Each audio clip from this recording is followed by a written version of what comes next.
أعوذ بالله من الشيطان الرجيم. بسم الله الرحمن الرحيم.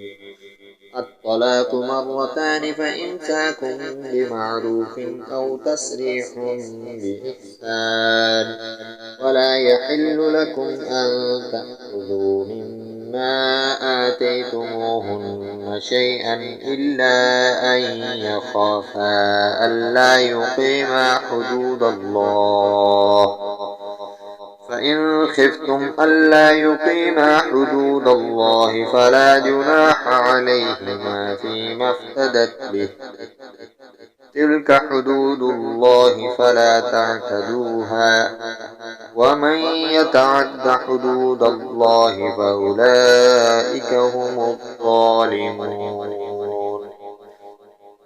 فإن طلقها فلا تحل له من بعد حتى تنكح زوجا غيره، فإن طلقها فلا جناح عليهما أن يتراجعا إن ظنا أن يقيما حدود الله، وتلك حدود الله يبينها لقوم يعلمون.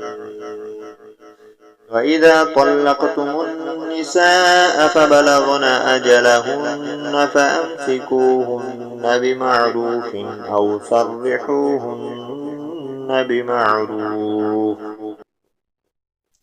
ولا تمسكوهن ضرارا لتعتدوا، ومن يفعل ذلك فقد ظلم نفسه. ولا تتخذوا آيات الله هزوا واذكروا نعمة الله عليكم وما أنزل عليكم من الكتاب والحكمة يعظكم به، واتقوا الله واعلموا أن الله بكل شيء عليم.